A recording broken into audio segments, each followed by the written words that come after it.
listening to FM 105.7 and AM 1340, WKGN Knoxville, and W289CU Knoxville, Fanrun Radio. Ladies and germs, my name's Tony Basilio, welcoming you to another edition. It is your Tony Basilio show. It is a Wednesday. It's a Cinco Wednesday. It's a Wednesday with Watson Brown.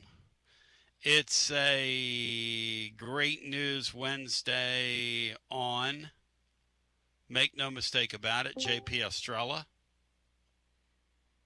And Brian, it's bad news for the people to the north of us, our friends to the north. They've waited a miserable football season, all football season long, to get to a basketball team where they spent north of $20 million, Brian, on their roster. And it reminds me of what Nick Saban said, which is, when you're buying players in this era, you better get the right ones or you're SOL, Brian. You better get the right ones. Well, I think it's a great sign that the players seem to hate each other and the coach is already out of answers and we're not even to Thanksgiving week yet. That's a great sign for the future. Yeah. And they don't play defense. They make Tim Banks look like a defensive stalwart.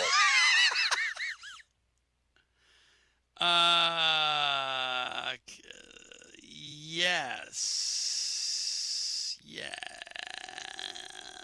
So we're going to drill down on Florida today as well. Graham Hall's going to join us, which is a name that Graham Hall sounds like he ought to be involved in like Indy racing. But let's get to the JP Estrella news as broken by my man Ryan Shumpert, breaking it down scientifically over at RTI LAN. Over at RTI LAN. We give credit where credit is due around here. No hate, no hate. I got love for everybody. I got love in my heart. And the great Ben McKee coming right behind it, furthering the story. Because he's got a nose for news. But JP Estrella has a bone bruise on his left knee. And Tennessee confirmed that. 247 confirmed Ryan Shumpert's report over at Rocky Top Insider. And Ryan jumping out there and reporting. And my understanding was that they felt okay about it after the game, which is something we talked about yesterday. You weren't going to know till the swelling went down and you had a chance to assess exactly what was going on at the source.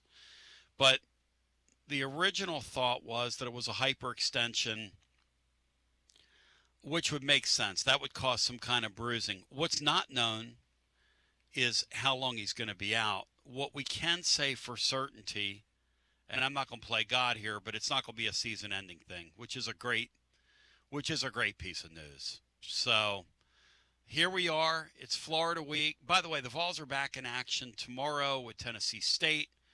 When the action gets real next week, Monday in Vegas.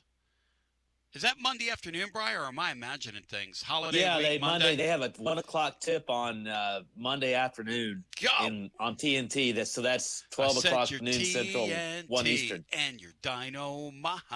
And they play the next day at 6 against Houston. Gonna win the fight. So no late night post games. Hey, Cinco, CC Hoops is getting ready to get a gig with your boys at ACDC. He's going to travel the world as part of their crew because he's in the concert business. Yeah. He went out with the Food Fighters a couple years ago. He's been out with several great acts, including Stevie Wonder. He went all over the world with him several years ago, but he's about to get on to their tour. So I guess your boys are back again. And soon JP Estrella will be back again. Cinco, are you for or against them being out there and doing their thing? Absolutely. I think they brought one of their relatives to fill in for Malcolm Young, and even at 100 years old, and they've smoked every second of their life, they're still strong as ever. There you go. It's unbelievable, Andy. And here we are on a Wednesday. So we've got a lot to talk about because I'm in it to win it today. I gotta tell you, I'm in it to win it. And those of you that are over on the YouTube, hit the like button, would you? hit the like button. Hit the like button. But I'm pretty pumped. I'm pretty pumped right now. Tickets are falling as we speak for the Florida game. Brian, have you moved off our stance that this is a no-excuse football game? As we've talked more and more about it, Graham Hall's going to join us here momentarily. Watson Brown in hour number two. No, I still think it's a game you got to go down there and win. They're 3-7. You're 7-3. They're 3-7. They're 3-7. If you can't beat a 3-7 team, then I don't know what to tell you.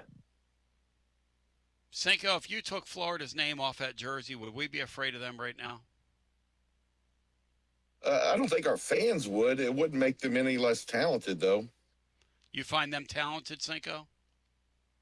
Oh, I think if you looked on paper, they have more talent than we do. That was Martin Columbus's point yesterday.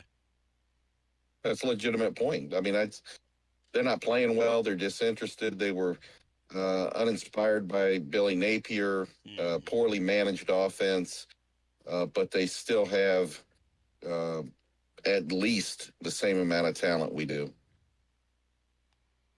3-7 versus 7-3. What are we doing here? You know?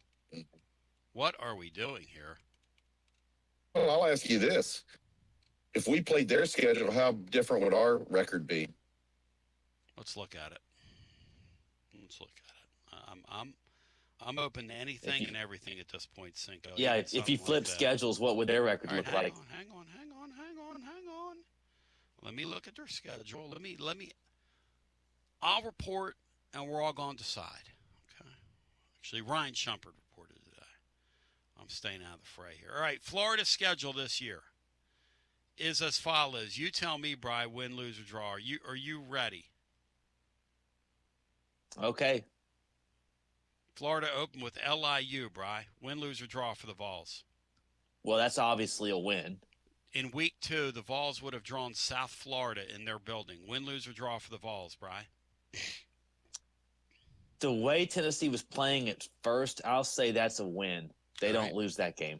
In week number 3, Tennessee would have played LSU, Brian. On the road? Yes. Road again. That's a classic toss-up. Sean? Just can't wait to get on the road again. What do you say? LSU was playing better at that time. Their quarterback hadn't lost the plot.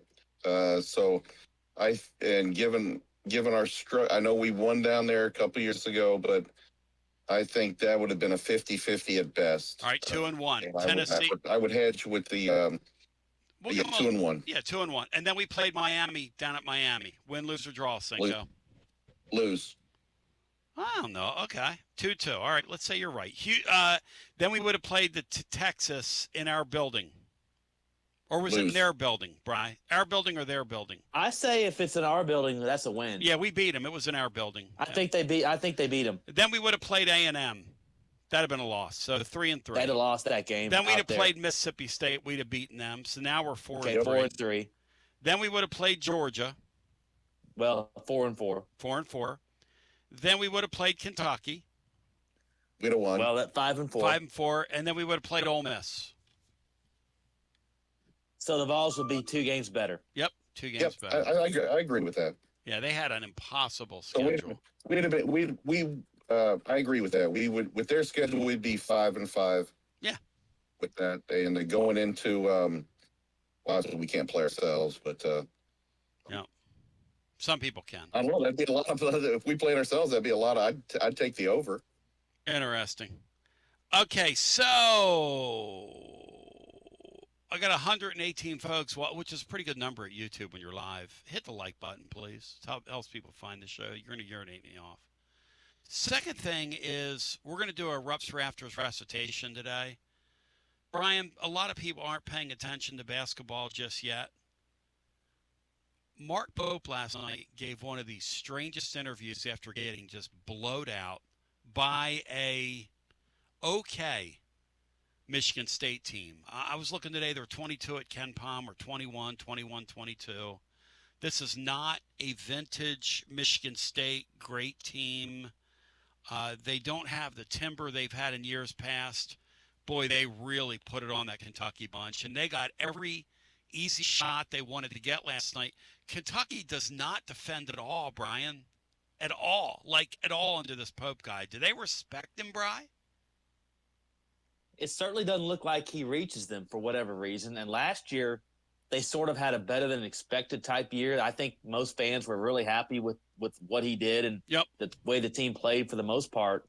And beating Tennessee twice helped that. But they made the Sweet 16, which is something Cal hadn't done in a while. But this year, it just hasn't got off to a very good start with a lot of the same players, some of the same key players they brought back from last year, which is kind of weird. But it just seems like the pieces fit last year, and they don't fit this year. If you go to it's really odd. If you go to our YouTube page, when you buy the wrong players, a wise man who's now on ESPN, I think he's a really good broadcaster. He's really good at everything he does, unfortunately. A wise man once said, when you buy the wrong players, you're SOL in this era. Is it going to be that Kentucky bought Florida State's football roster of 2 out of the last 3 years? Because that can happen. And they spent north of $20 million. Do you know how on the warpath those people are for Mitch Barnhart right now? Do you know what kind of meltdown Rupp's raft? It's not even Thanksgiving and they're melting down. Here's an odd dichotomy. They waited all year for this. They waited all year for this, Brian.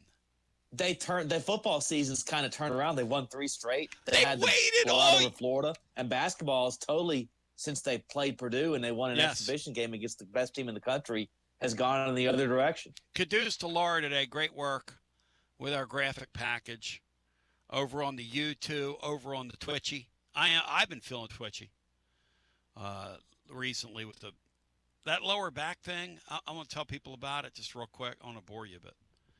When you do the thing where you had 2 herniated discs in your back, as your back heals, it does this thing where it sends these electric senses like to your different parts of your body, like your face, and it makes you feel twitchy, or makes your fingers feel like they've got pins sticking out of them sometimes, just all this weird stuff. Anyway, it's a thing. And so I've been going through that lately. Ain't nothing for what the Kentucky people are about to go through this season if they don't get it together, Bri. Because Laura has cleanup. She's got the, for those uninitiated, she's got the blue checkerboard that they copied from us. Mitch got that from us. With a blue light, like there's a blue light special on defense on. And then she has the Kroger K with the Kentucky blue on it, which is really nicely done. And then it says Kentucky Crisis Hotline, and then for Matt Dixon, clean up on aisle 9 with the Kroger emblem. Really well done. I wonder if the fans went to their grocery store in Rupp Arena to buy a lot of alcoholic beverages to take on their way home. Oh, it's so great. It's so great. It's so great. It's so great. Hey, Senko, I was asked, do you think – well, I got to get timeout because Graham Hall's going to join us. And then I want to get into my favorite down through the years. I want to ask Sean about this. Favorite Florida-Tennessee games? There have been a few. You know, that list may not be very long. Well, the list isn't long, but I come up with 3 today, and one of them won 98. But I did my personal favorites. Like telling personal stories about where I was, what was happening. I take you back in the day. People kind of like that. I don't know. We continue with more on the other side. Graham Hall! As we continue, we'll preview the game with the Florida Gators after this. Living Vol fan, make Alumni Hall your one-stop shop for all your Vol fans on your shopping list this holiday season. There's nothing better than getting your favorite Tennessee gear under the tree. Picture it, a nice polo shirt, a new hoodie, something for the man cave. Pop in and see my friends at Alumni Hall. Best selection of Tennessee gear. Alumni Hall, 3 Knoxville locations. Bristol, Johnson City, Murfreesboro, Greensboro, or online at alumnihall.com. It's easy to have a big orange Christmas. And happy holidays from everyone at Alumni Hall, the ultimate volunteer shopping experience. Alumni Hall.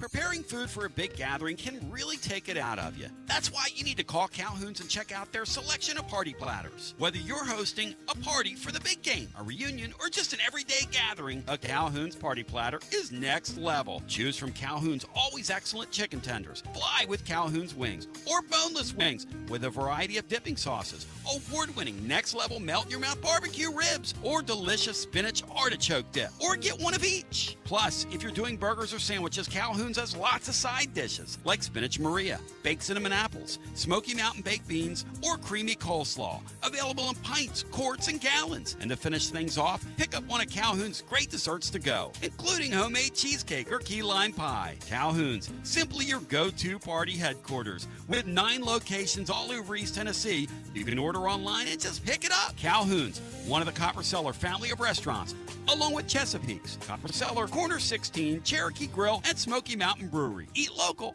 eat good.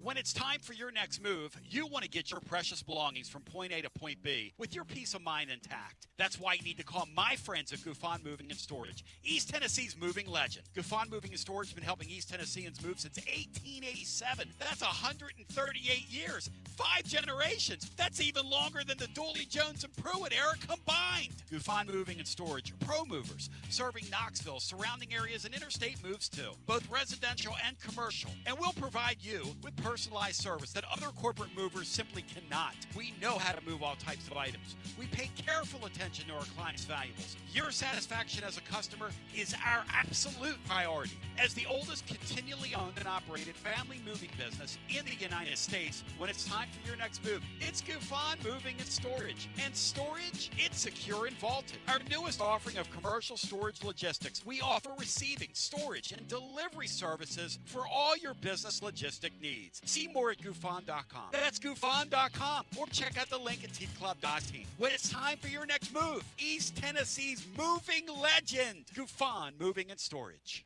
Life never stops moving, and between the 30-minute commutes, daycare pickups, weekly soccer practice, Tuesday night yoga, X number of coffee runs, and that weekend trip to Grandma's, you're racking up the miles. What you need is a tire that can keep up, a tire designed for doers, a tire that's going to last, like the exceptionally long-lasting Michelin Defender tire. With an 80,000-mile warranty and the safety and comfort you expect, you can forget all about the miles ahead and focus on getting to your destination or conquering your to-do list. Fleet Tire, I-275 exit 1B at East Woodland Avenue in Knoxville. That's Fleet Tire, I-275 exit 1B at East Woodland Avenue in Knoxville. Fleet Tire.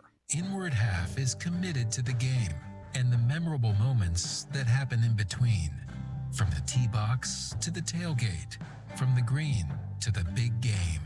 For the first birdie with Dad, the first big win with Mom. Friday night lights, Saturday superstitions, Sunday traditions. Fall into the comfort and unparalleled performance of Inward Half. This fall, enjoy the walk-in. Are you tired of hiding your smile because of crooked teeth? At Knoxville Smiles, we've got the perfect solution. Invisalign. No metal, no wires, just clear, comfortable aligners that straighten your teeth without anyone noticing. Eat what you want, smile with confidence, and see results in as little as 6 months. Call us today for more information about Invisalign, 865-539-1776. Or just visit us online at knoxvillesmiles.com.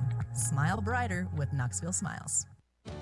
Out-of-town law firms have been swarming into East Tennessee lately. From Memphis, Chattanooga, and Birmingham, they've stormed into the area. Wouldn't you rather do business with a local firm? No, a true neighbor. Marcos Garza and the pros at the Garza Law Firm are just that. There are neighbors and friends that support local causes year-round. The Garza Law Firm works to serve you professionally on criminal matters, injuries and accident matters, and Social Security and disability filings. The Garza Law Firm is here for you at garzalaw.com. The Garza Law Firm. Let us help. Something not working right? Got a problem with your heating or plumbing? Right now, Pipe Wrench Home Services is making it easy to fix it fast with 50% off any HVAC or plumbing repair. Whether your HVAC needs some persuasion or your plumbing needs repaired, our certified technicians will be there right away to get you fixed fast. Have other plumbing or HVAC problems? We make it easy with free on-site estimates on replacements and free second opinions on repairs. So call or schedule your appointment online today at pipewrench.com and save 50% off any repair up to $500 all month long. We are committed to keeping your home cozy and worry-free this holiday season. Pipe Wrench Home Services, trusted in Knoxville, Maryville, Oak Ridge, and neighboring communities for over 20 years. And as always, same-day service guaranteed or the visit is free. This limited time offer is good for residential services only. Visit pipewrench.com for details.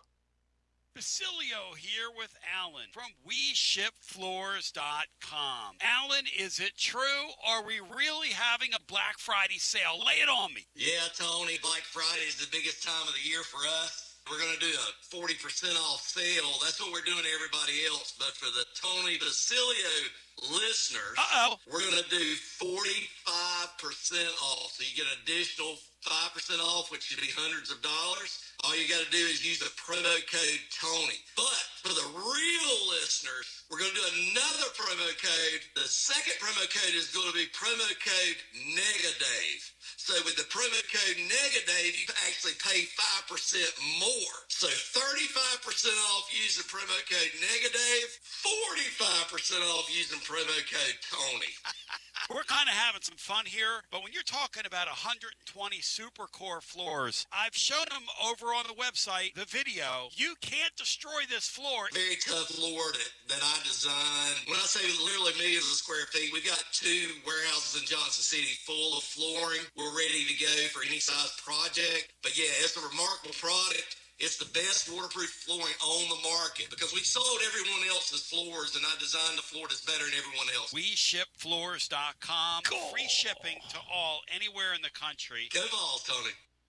That We Ship Floors, Alan, when he goes, for the real Vol fan, for the real, and then the negative discount. All right, let's go back to our busy phones. On the Newsmaker hotline, your TLD Logistics phone lines. What a run it's been with my friends at TLD Logistics. All good things come to an end. Let's go to the phones without further ado and get the great Graham Hall in the hunt and in the mix. And he's in the mix and he's in the hunt and he's over at 247 and he's holding it down with your Florida Gators. Graham, you and I were talking off the air. We have converging seasons here. You know, I don't miss these days, Graham, but I remember them well, where you've got a football season you're covering, and all anybody wants to talk about is, back in the day for us, it was the groomers and John Gruden. And ironically enough, Florida's involved with a guy that is kind of a John Gruden of college. He's sort of an attention whore. He's got 3 fan bases right now begging him. He sort of lives on social media. Graham, how do you plead to what I'm laying down here?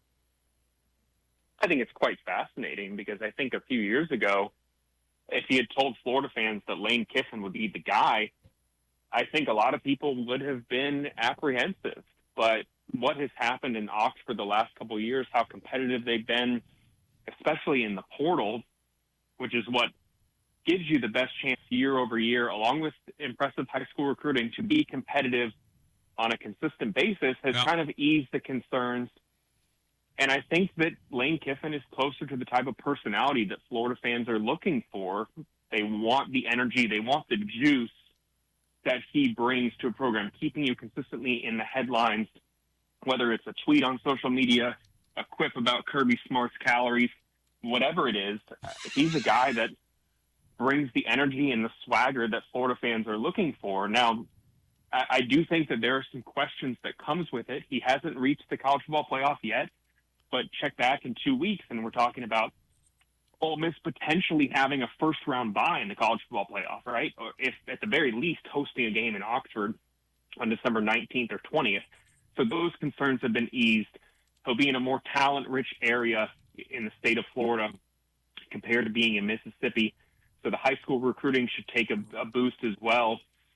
I think that he is the safest option, despite being a little bit of a intriguing personality, because no one would blame Florida's administration if Lane Kiffin didn't work out at Florida. It would have just been seen as, hey, you got the guy and didn't work out for one reason or another. You wouldn't have this, I hate to bring up bad memories for you guys up there, but you wouldn't have a Greg Schiano type protest. Correct. He was hired. So it makes the most sense for Florida's administration. They have to get this hire right, though, considering how the Florida football program has been mired in mediocrity for more than a decade now. It's amazing. I mean, it's almost to the point where somebody like me questions how good of a job that is. Because Urban Meyer and Spurrier are the two guys that move the bar, and everybody else has either held serve or gotten underwater, and gotten underwater pretty quickly. Yeah, I think it's fair. Those Urban Meyer years are still, they're nearly 2 decades away right now. Most fans, especially in college, don't remember what that era was like, where you could run a program, land top high school players, develop, out-scheme the opponent, and there wasn't nearly as much parity. I mean, you saw Kentucky and Vanderbilt on the schedule. If you're Florida or Tennessee or Georgia, and you were like, okay, there's 2 wins right there. And that's just not the case anymore in the SEC. And so I do think that it's tougher to win at the rate that Urban Meyer and even Steve Spurrier were doing in Gainesville, just given how many good programs there are out there. The 68 Power 4 teams all have treasure chests. They all have NIL. They all can recruit. They're all benefiting from the transfer portal.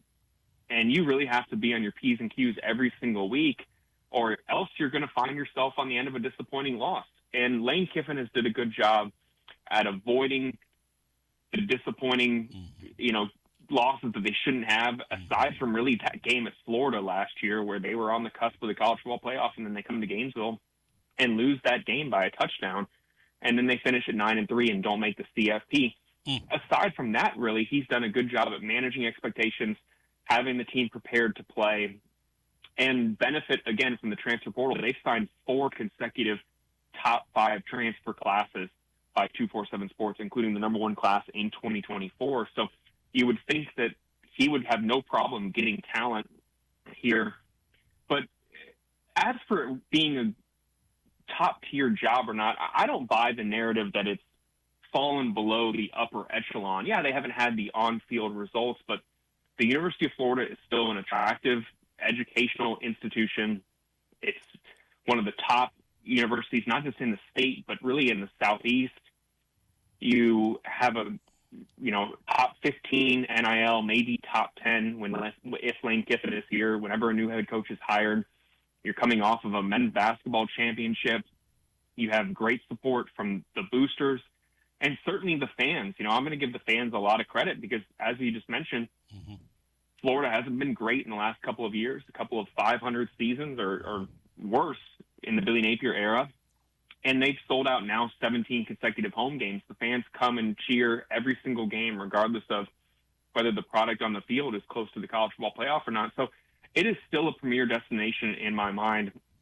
And I'll say this, and I don't like getting political when I talk sports, and I know you're probably sitting there going, oh no, where's he going with this?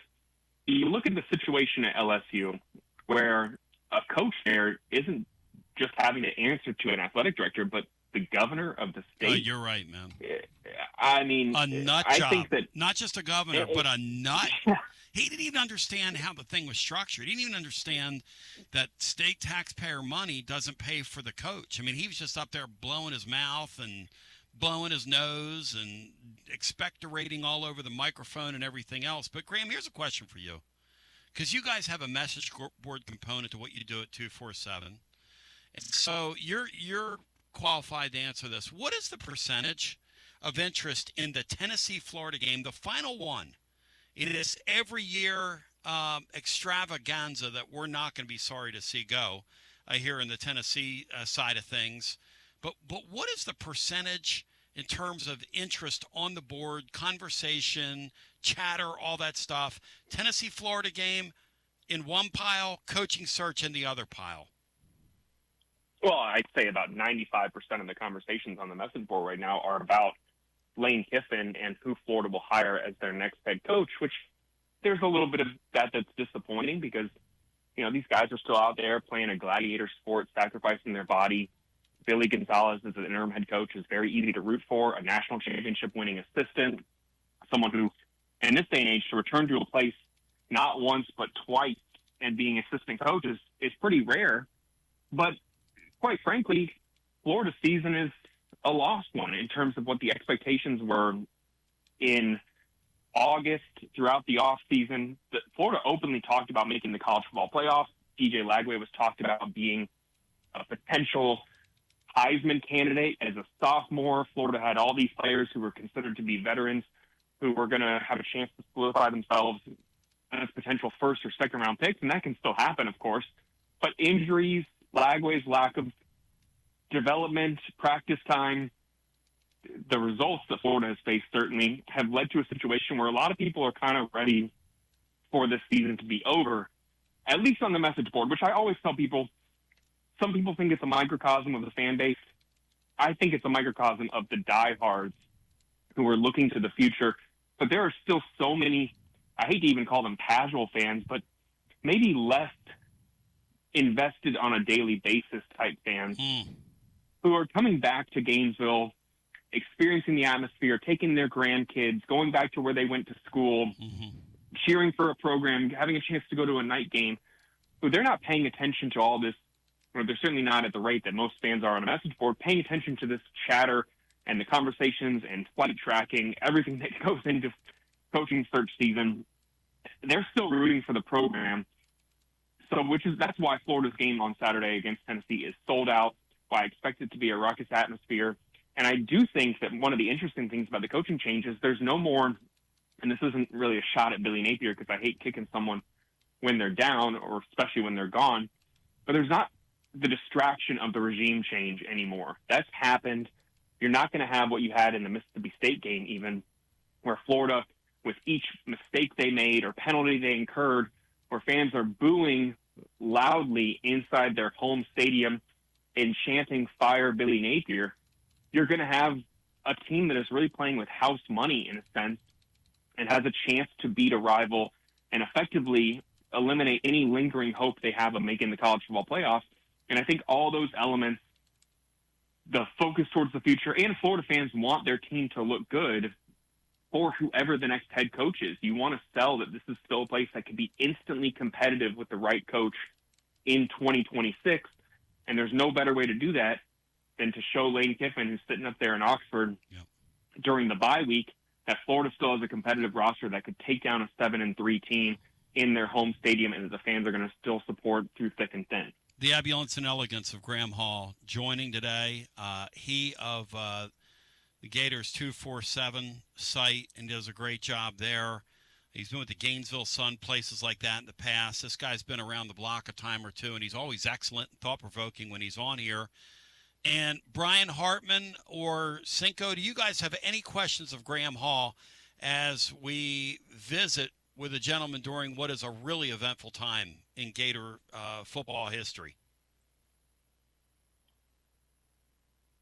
Graham, what? Go ahead, Cinco first. Go ahead, Cinco, and then Brian. Graham, it seems to be that there's only one Lane Kiffin, and everybody thinks they're getting Lane Kiffin because their job's the most attractive. LSU does, Florida does, obviously. What happens if, with Florida, if Lane Kiffin decides to stay in Oxford or bucks that and goes to Baton Rouge? Where does Florida turn then? Oh boy, right?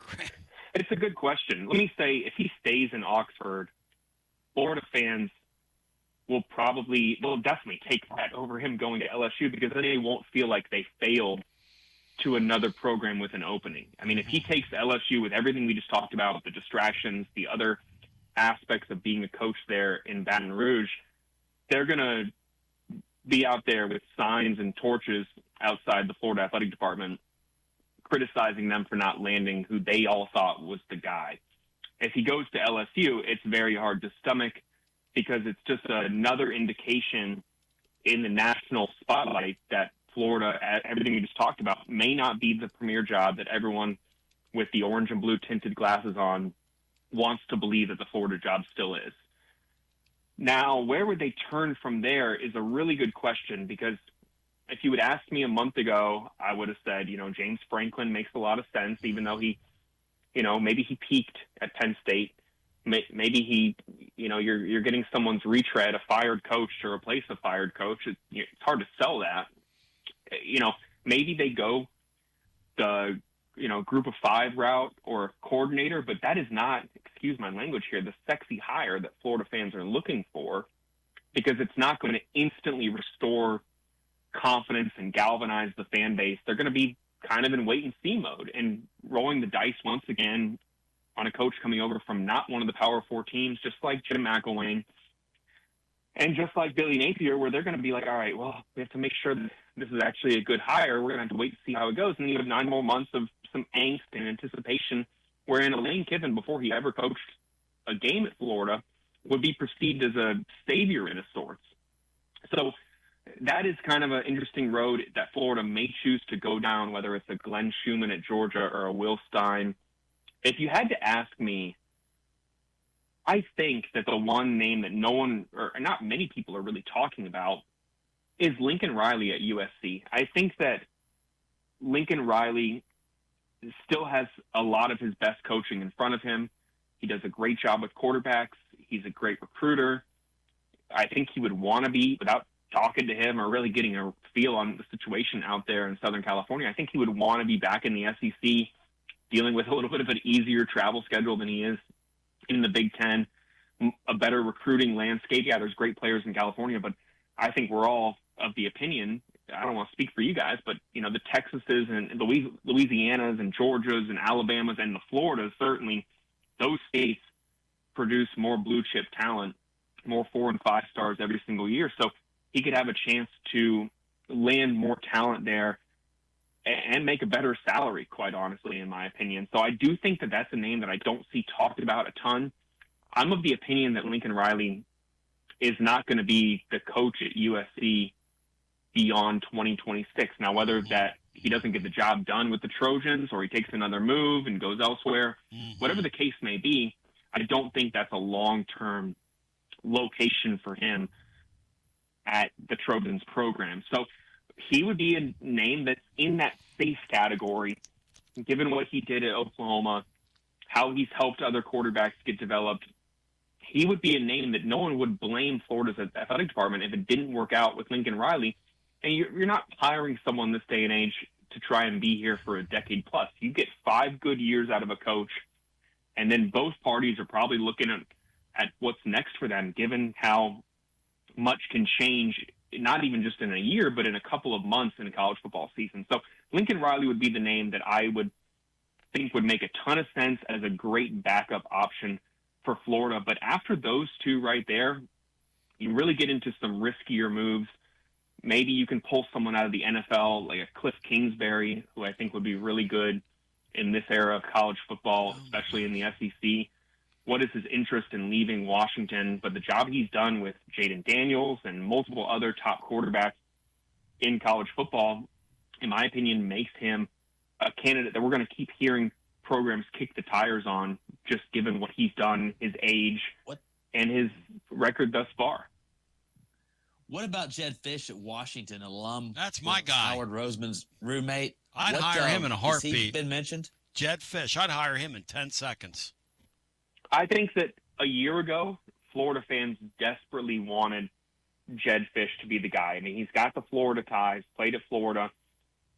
Right now, I just wonder how much he is viewed as a really good candidate. They're 7-3. They've been really good at home. He's done a good job there, but he's not in the same tier in my mind as Lane Kiffin, at least in the eyes of Florida fans. Now, that doesn't mean he couldn't work out at Florida. I think he would do a really good job, and fans want someone who wants to coach at Florida, not someone who's using that as a landing stop, and that would be Jed Fish. So I think it makes a ton of sense. I'm not going to argue to help Florida get their best coach, but he's a million times better than Lincoln Riley. Lincoln Riley is a figment of someone's imagination. He was at Oklahoma with a ready-made thing, and I know they lived in the playoffs, and that was an easy league, though. He would have to coach in this league. Jedd Fisch would be who did wonders in the desert. Now, Graham, I'm not here to talk you in or out of anything. I mean, I'm just giving you my opinion. I don't get the Lincoln Riley fascination. I don't get the Lincoln Riley fascination. The Bob Stoops connection to Lincoln Riley fascinates me because you had Bob Stoops, yes, who hired Lincoln Riley at Oklahoma in 2015, and Bob Stoops, who is still considered in Florida fans' good graces as one of the best, coaches that they've had as a coordinator within this program.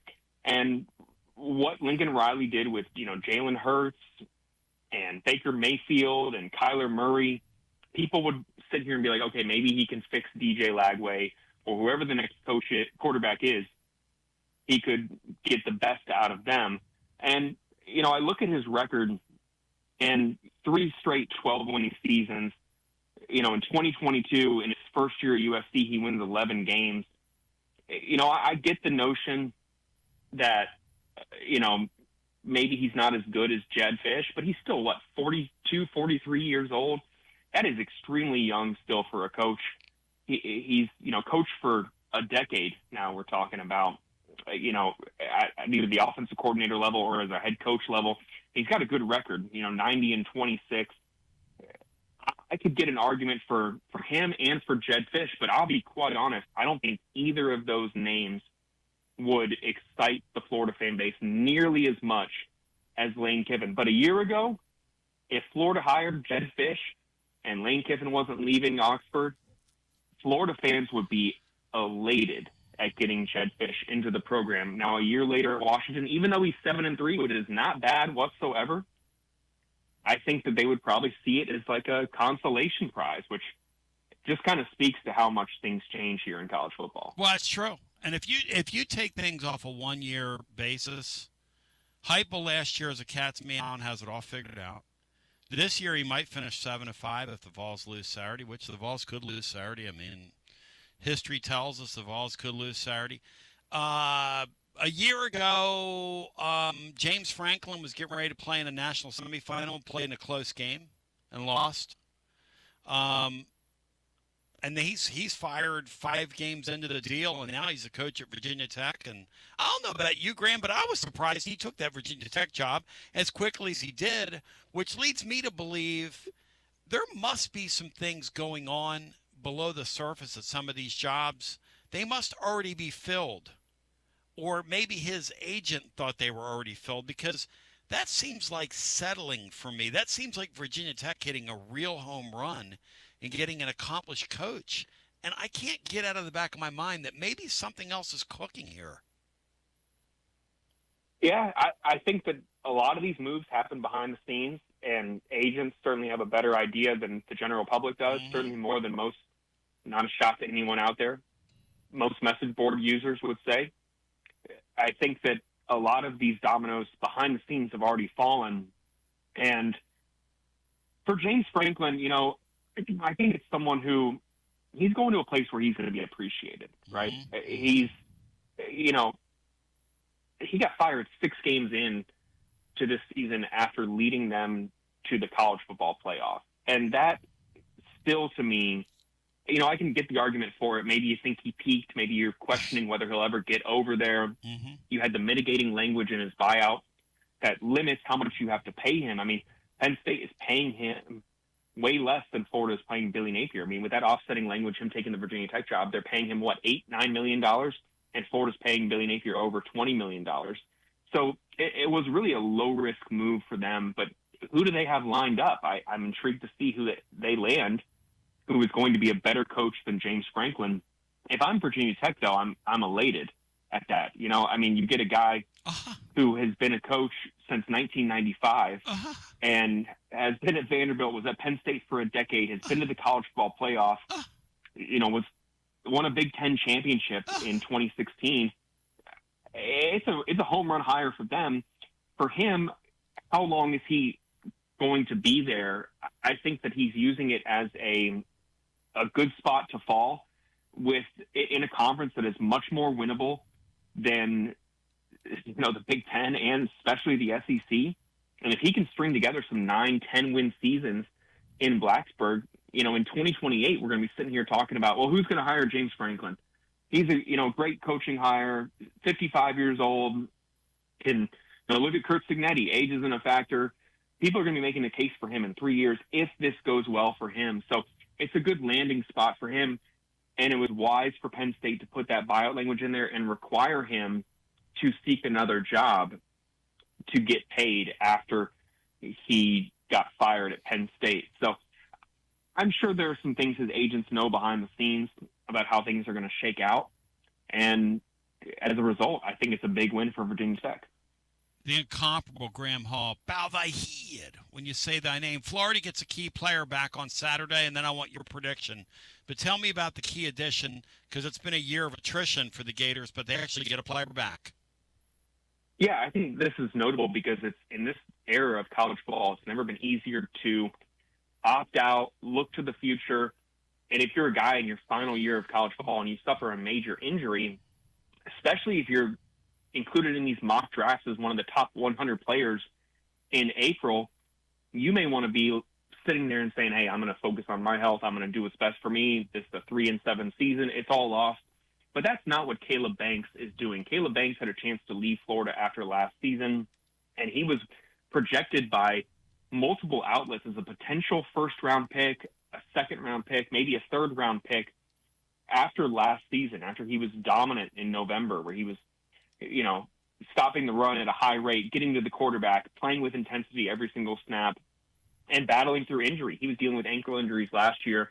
He comes back to Florida, which is a bit of a surprise for some people. It led to some moves in the portal for other Florida players who thought that they were going to be stepping into starting roles, namely DeAndre Robinson, who ended up at North Carolina. But it's been a bad year for Banks in terms of injuries. He had ankle surgery, then was limited in fall camp, and then he missed the first 2 games of the season. He returns against LSU and plays 29 snaps, looked good, but then suffered an injury that required surgery up in Birmingham at the Andrews Foot and Ankle Institute. I thought at the time that his season was over, especially as the losses piled up for Florida. But he returned to practicing about a week and a half ago and is poised to see the field on Saturday. Now, he may be listed as questionable or probable even when the availability report comes out tonight. But all signs point to him making his return on Saturday, which is going to be huge for Florida's interior defensive line. Even if he's only playing 20, 25 snaps a game, the Gators have been relying on Jamari Lyons, who's in his first full year as a starter, Mekhi Barrow, who's a sophomore, Brendan Bett, who's a transfer from Baylor, has looked good this season. But you need depth along the interior, and Banks can provide that. So it is a boost for Florida's front seven, getting a respected leader back. And if that happens, I think it's going to absolutely impact Florida's efforts to be impressive defensively, which has been the case more often than not this season. It didn't show up in Lexington due to some circumstances, but they've fared well defensively in the majority of games this season. And if the offense limits mistakes, doesn't give a short field position to the opposing team, Florida absolutely can be a team that prevents a high-powered passing offense like Tennessee's and gives Florida a chance to win this game. Banks is a huge return for Florida this week for a defense that has been really good and could be getting one of their top players back on Saturday. Graham Hall, excellent job by you. On the way out, share with the living listener where they can find you. And what do you think happens Saturday night in this game? They can find me at Swamp 247. We do a podcast every single week. I cover basketball as well, recruiting, you name it. We got it over there. Come find us on the message board. Follow me on X, Twitter, whatever you want to call it, at Graham Hall.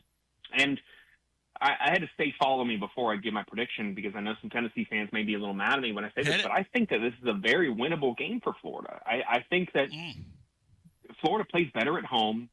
Defensively, they're going to be amped up. It's a sold-out night game in Ben Hill Griffin Stadium. They're getting healthier. DJ Lagway has gradually improved as the season has gone on. He's still motivated to have better performances. He's a perfectionist and isn't going to accept playing below his best. Even if he hasn't been able to do that, he's not content with it. And I think you're going to see a good performance out of him on Saturday. I think Florida's going to establish the run. And I think this is going to be a close game in the fourth quarter, which is going to make Tennessee fans nervous. I think that Florida actually pulls this game out, and I have Florida in my predictions winning 27-24 on Saturday. I think the home crowd, I think the return of Banks, the progress Florida's made, and a chance to try and salvage the season however way they can. You know, they can't make the college football playoff, but they can certainly hurt one of their rivals, whether it's Tennessee this week or Florida State next week, and I think that they're going to be motivated to do just that. The factor that we haven't talked about, which I think is more significant than most people have mentioned, maybe because, like we talked about, the majority of the focus right now is on the coaching search, and understandably so, but Urban Meyer is back in the swamp this weekend. They're going to honor him. He's going to be on the field. He's going to be around the program from Friday to Saturday onward. He's going to talk to the team, from what I understand. And what better way to motivate the team than have a legendary former Florida head coach, a national championship winner at 2 programs, a guy who went undefeated at Utah, a guy who has a ton of respect for Billy Gonzalez, considering they've worked together really since the 90s. What better way to have some additional motivation to have Urban Meyer in the locker room and say, hey, we don't lose to Tennessee, especially at home. Go out there and play hard for 60 minutes, and let's try and have a bright spot in what has been a tough season for this program. I think that's going to be a factor in this game, an intangible one, certainly, and it's part of why I think Florida will not lack for motivation despite sitting here at 3-7 and not having much to play for after these final 2 weeks. I think it's going to lead Florida to playing one of their better games of the season, and I think Florida comes out on top on Saturday in a close game. Now, it could go either way down the stretch, but I would be surprised if this is a blowout in the second half where Tennessee is up 21+ and Florida fans are booing and leaving for the exits early to get some sleep. I would be surprised by that. I think it's going to be a close game, and I think it's going to be one that a lot of people are going to be tuning into, whether they're in Oxford or in Knoxville or in Gainesville. Graham, thank you. It's always good, my friend. Good talking to you. My pleasure, guys. Y'all take care. If you're traveling for the game, stay safe, stay healthy, and we got to talk soon for sure. Thank you, brother. Brian, I like him. The folks on YouTube are dragging him, though, Brian. Here are some of the comments. That's not a surprise. Well, here are some of the comments. This guy never takes a breath. I hope the caller Leslie doesn't call after him because neither one of them take a breath. They're ripping Leslie now. I mean, why are you ripping Leslie? Why is she getting ripped, Bri, during Graham Hall's piece? You sign off on that, Bri? They're ripping my buddy Leslie. Nah, Maury County folks can survive. Can survive. Leslie's tough. Never mind, he still hasn't breathed. That was Tony breathing into the microphone. Did Brian get this guy? Tony, does Fanrun Radio pay you for this? Jack Meadows, shut this guy down. Sam, 54321. Cinco, what'd you think of our last guest? I liked him, Cinco. What'd you think of him? I did too. Yeah. What are these guys all tore up about? Well, that's a good sign when people rip your guest. I think that's a great sign. Heupel's Razor asks, is that Leslie's older brother? I mean, what are we doing? Sean, where are you in this game? I haven't asked yet because on the other side, we're going to hear from the great Watson Brown presented by our friends at Simpson's Meats. Man, I was hoping to avoid this question. You want to not answer it?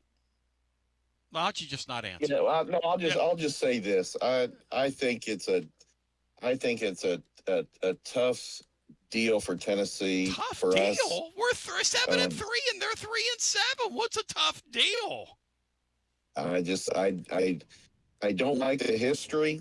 Call me battered ball. That's fine. Good gosh. But I think that I don't like the way Joey Aguilar is trending with the turnovers. I agree with that.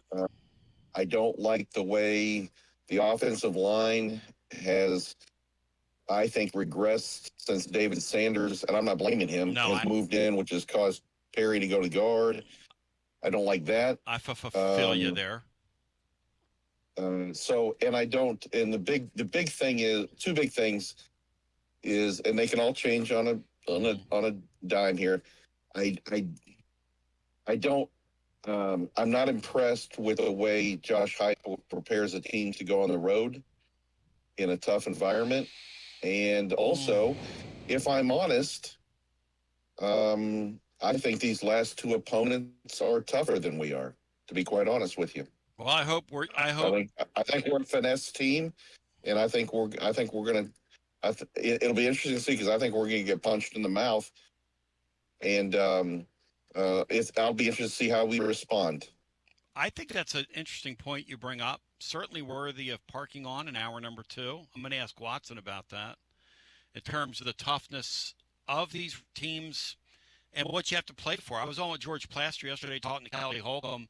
You know, these are new world things that all these coaches at every school deal with now. You're eliminated from the playoff. The Vols were in it last year. What is Florida playing for?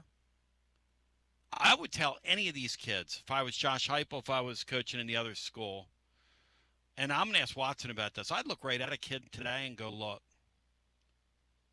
I don't know that you're going to be here next year. You don't know that you're going to be here. I don't know that I'm going to be here next year.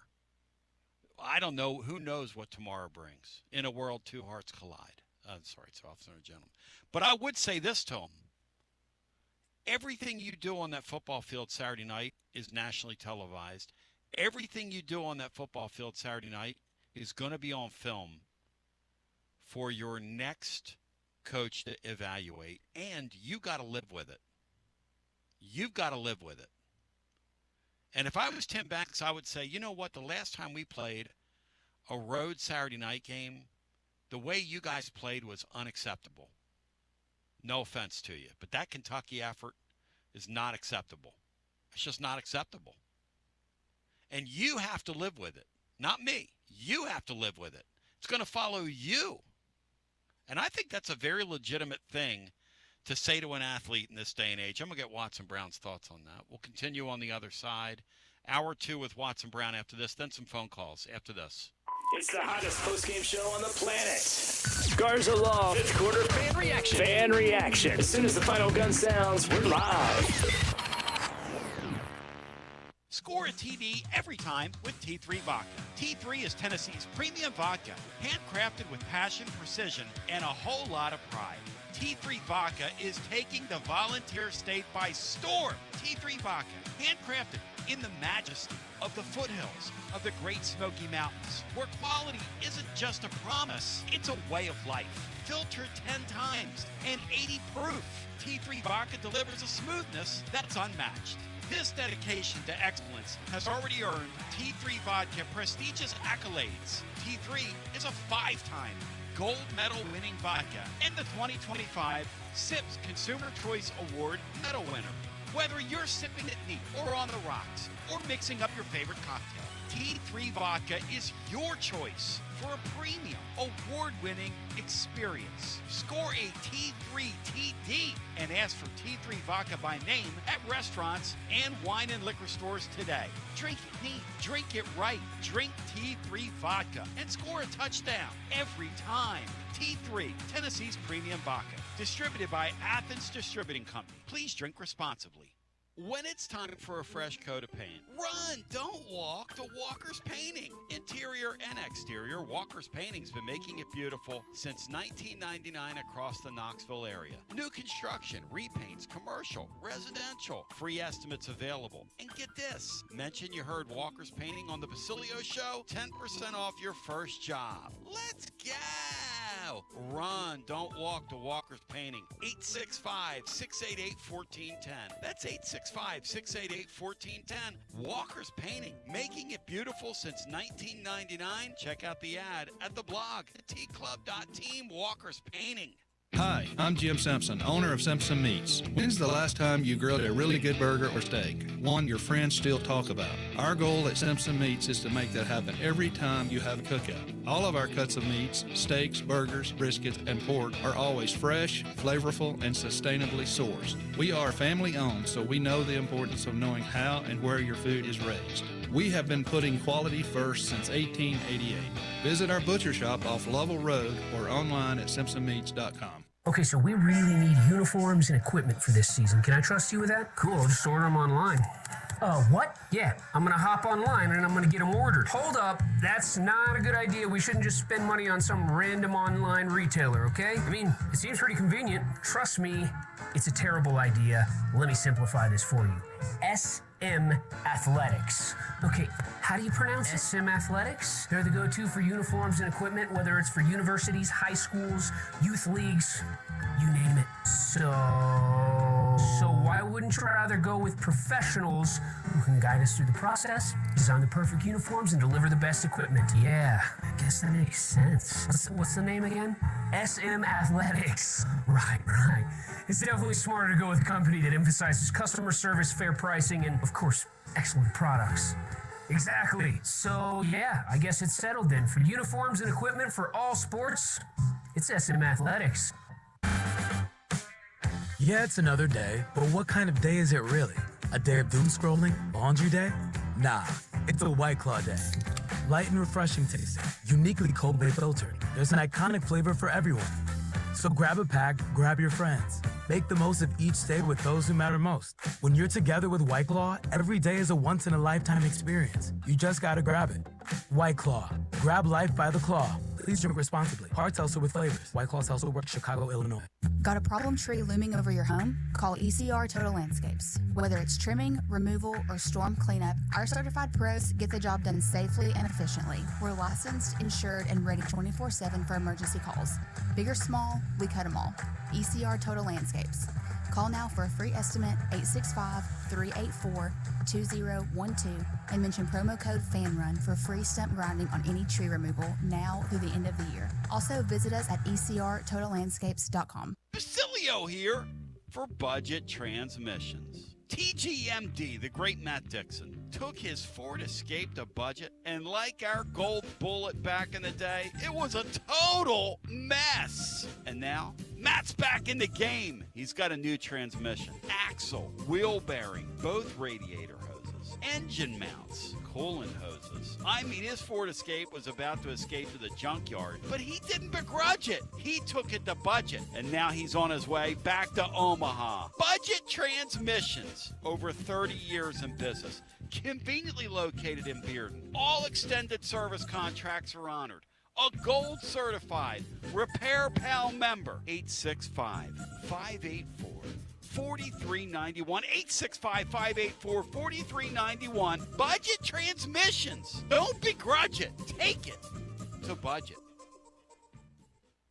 Josh Collins at Collins Insurance Agency. At Collins Insurance, we strive to ensure our customers receive better coverage along with bigger savings. Our community is important to us. We want to provide exceptional service to our customers. Anybody can provide great rates, great coverage, but can you also get great service? And hey, don't just take my word for it. What's up, everybody? Zakai Ziegler here. My family turns to Collins Insurance Agency for the best service, coverage, and price. So don't just go online and get some random insurance. Experience the Collins Insurance difference. Like he said, experience the Collins Insurance difference. CollinsInsuranceTN.com. CollinsInsuranceTN.com. And hey, their Mama ZZ approved. CollinsInsuranceTN.com. Thank you to Josh Collins and ZZ. One more thing, Tony. Go Vols.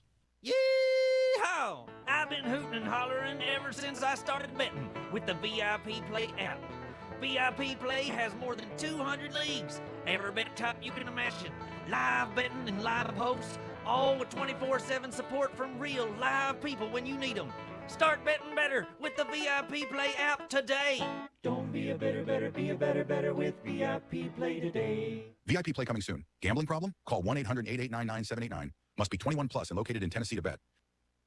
Hey there, Basilio crew. Jennifer Morris with Keller Williams Realty. The holiday season is here, and if your plans include unwrapping your new home, then take advantage of less competition and motivated sellers while others are out fighting over parking spots at the mall. Smart buyers are out snagging deals on great homes, and I'm ready to help. Give me a call, 865-694-5904, or reach out at nextmovesmokymountains.com. That's nextmovesmokymountains.com, and as always, go Vols! When I hear Jennifer Morris's name, I just kind of like, and I hear her voice, I just forget what I'm trying to do here. She's so cool, but I got to keep it legal. You're listening to FM 105.7 and AM 1340, WKGN Knoxville, and W289CU Knoxville, Fanrun Radio. Now that we're keeping it legal and large, and I do share these airwaves with a bright young talent by the name of William Pattison, who will be up next, followed by Dubsy and his band of merry thieves.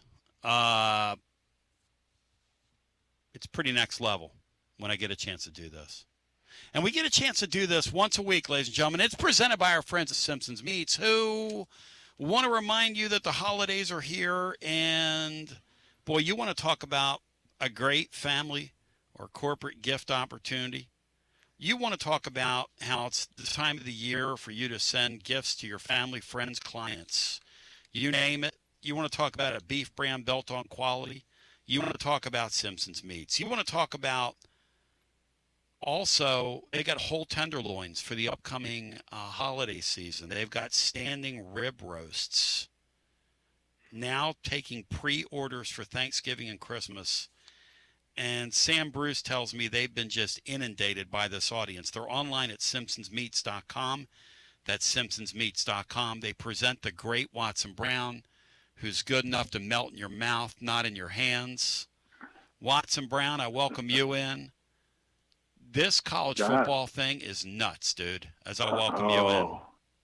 You know, Tony, I let me start with something that bothers me a little bit. Hit it, and I want to hear it. I mean, we're the way the committee has to do it, and I'm 100% behind them. I think they're doing all they can do. They're doing the best they can. But here's the tough thing. I was a college football coach for mid-40 years, and I learned real quick. It's all about how good are your players against who you play. How good are your players and what is your schedule? That's it. And I'm not saying A&M does not deserve this, or two or three of them up there don't deserve this at all. I'm not going there. I'm 100% in A&M's corner. But here is Tennessee with 3 losses. I know 2 of them are at home. They have lost to Georgia, they have lost to Alabama, and they've lost to Oklahoma. A&M has not played any of those. They have not played any of those style of teams. They've played the lower level schools and beaten them all, and it's just hard. It is the way it is because it's all about winning and losing. It is, but you know you got to at least look at these schedules. I mean, Georgia's schedule, Tennessee's schedule, Alabama's schedule, even a little bit of Ole Miss. But now those guys, Georgia and Alabama, still up there is great, and Tennessee is 2 or 3 plays from being right there today. 2 or 3 plays. Gosh, I think about the Georgia game. I think the other night about the Oklahoma game. The Alabama game, if what doesn't happen on the play right before the half, if that does not happen, if that's an incomplete pass and they kick a field goal, whatever, or go for it and don't make it on 4th down, whatever they do, I don't care if it just isn't an interception return for a touchdown that made it really hard in the second half. You know, if Tennessee wins out to me, and they've still got 2 good teams to play, schedule is such a big piece of this, and A&M hit it right. Texas has had a really tough schedule, and it's how good are you off of who you play, Tony, and who you play is every bit as important as how good you are. And schedules fall for certain people at certain times perfect. So I just defend Tennessee and Alabama because they're catching heck again. Some of these teams like that, I just defend because of who they've played. The problem, Watson, with these big leagues now, especially in the Southeastern Conference, and when you get to next season, you start trying to sort these teams out at the end of the year like, I'll do you one better. I see a scenario on the board where Florida, I got Florida in my brain, where Vanderbilt wins 10 games and gets left behind. Yes. Yeah, that could happen. If everybody wins the rest of the way, they will be left behind. And they will be left behind. And if the old everybody adage, that's up above them Yeah. wins like they should. Yeah. If you're late in the year here and you're in that top 12, and it all went. you should Everybody win wins. out. Yep. You should win out. And I think Oklahoma now absolutely should win out. They're better than Missouri. That defense. And the other thing I want to say is I've watched this. You're not going to win national championships unless you're really good on defense. It's just not going to happen. And that's Oklahoma. They get 200 and something yards the other night and win that football game. You know what Oklahoma's 200 doing? and something yards against They're doing Alabama what we're doing and win the game. And all of it was defensive plays. It was all defensive plays. And so, yes, Vanderbilt could get left out. And again, is that fair? People will say Vanderbilt's played none of those top guys and beat them. They played a couple, but they haven't beat them. But they were both on the road. It's just, I don't know. The thing that they're going to have to deal with in years to come, and that's why I think it's going to end up being 2 conferences before it's all said and done, just like the NFL. It'll all go through the Big Ten and the SEC, and there'll be 2. And then you're going to take so many from each side, and that's what it's going to be. I think before it's all said and done, the group of 5 will be thrown out. I do. And I was a group of 5 guy. It's just this year. 2 of my stops. So, Yep. I mean, Yeah. 2 of my stops, I was a group of 5 guys. So I was also a Power 5 guy at some of my stops. So I just think that one will disappear. And this thing about just taking a conference champion when the conference isn't really good is going to have to be discussed too. Because the ACC sitting there right now, with I don't know if any of them are worthy of getting in. And that's bad of me to say, because I'm not sure that's fair. But it's sure something I think we could all look at and say, does this team deserve to get in? Does this team deserve to get in?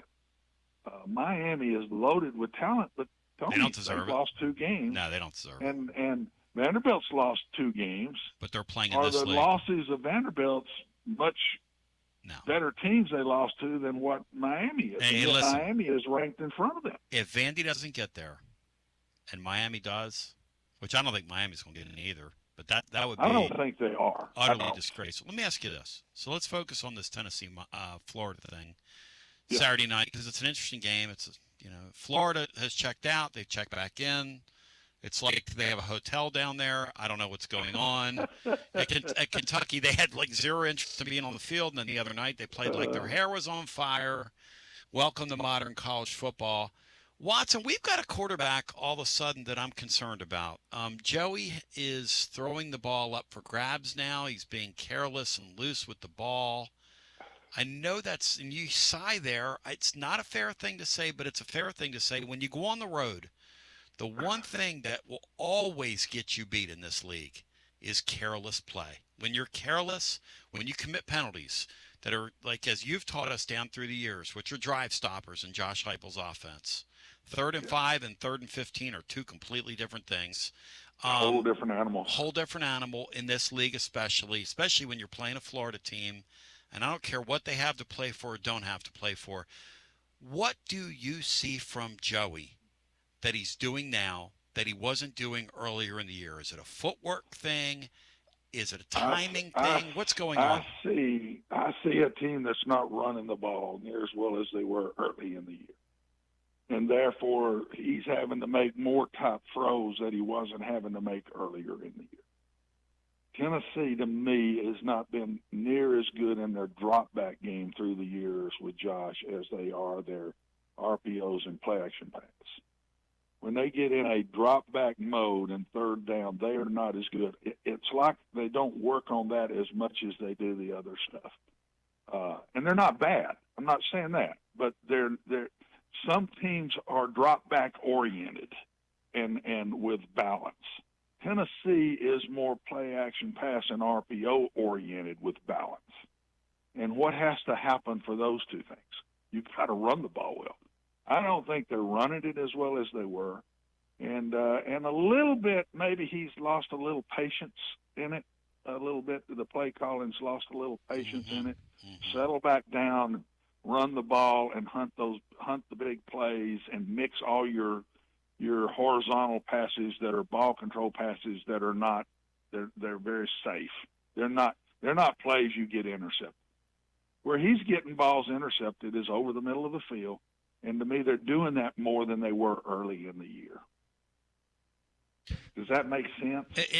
No, it does, because it's what got him against Oklahoma. And then also just kind of, for lack of a better way of putting it, almost like throwing the ball up for grabs. And that's the only way I can put it. When you can't get out of your own way and you bog yourself down when you're playing the New Mexico States of the world, your offense is not clicking. Their running game, Tennessee's running game, and I know they were working their running game over the weekend. Let me ask you from a play calling perspective, because it seems like Josh is doing this.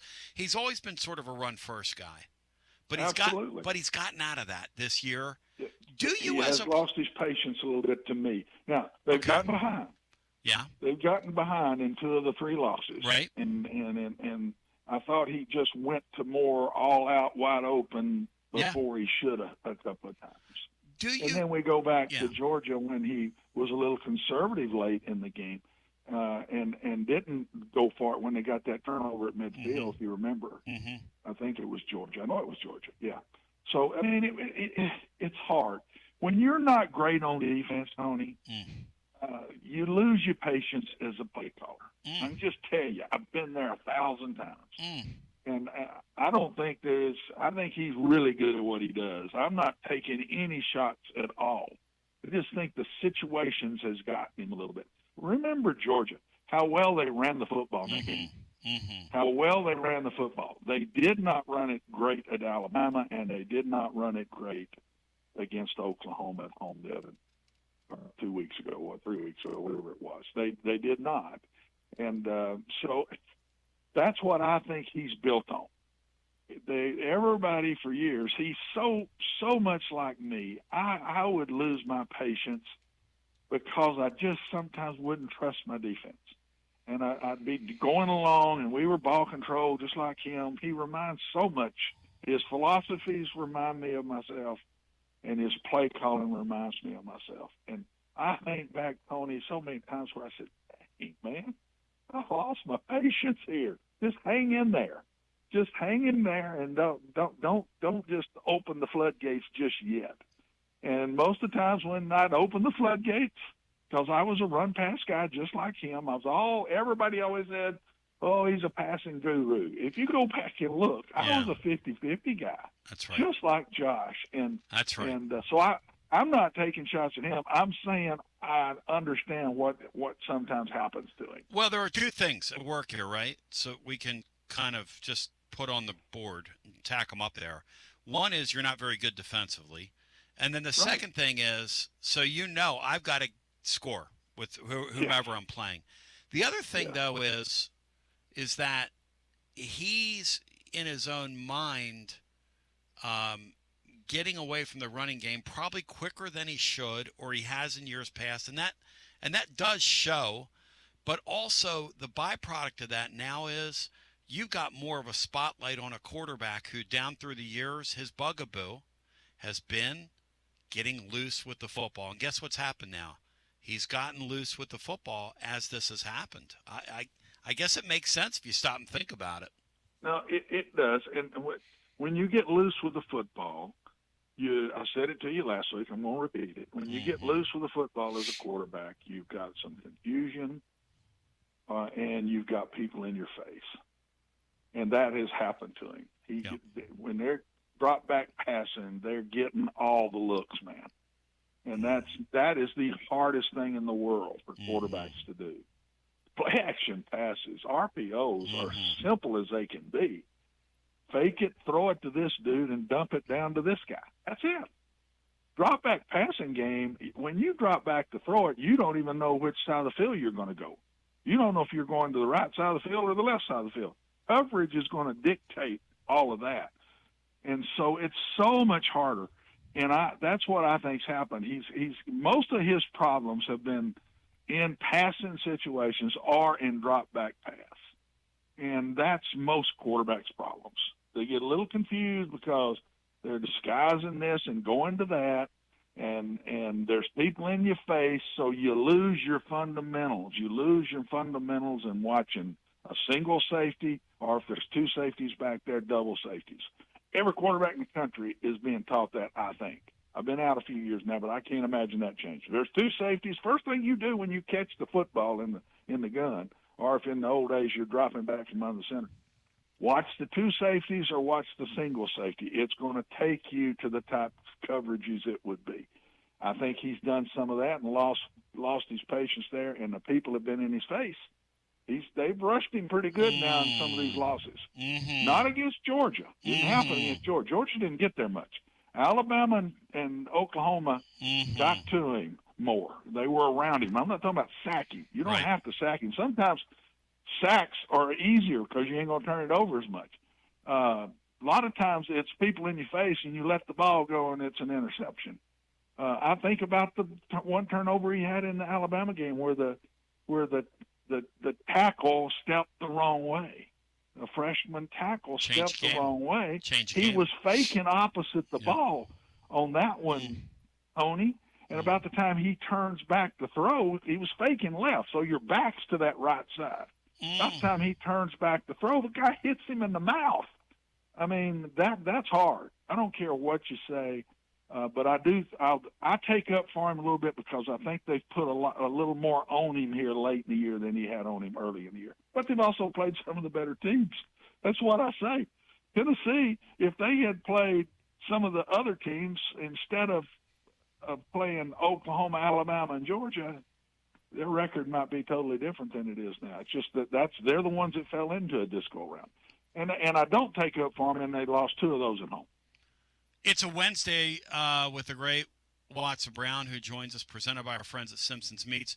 Sean, share with Watson your concern that you had off the air about what you feel like Florida's defense is going to try and do against us offensively Saturday, which is why you don't love our chances down there. I want to get his thoughts on that.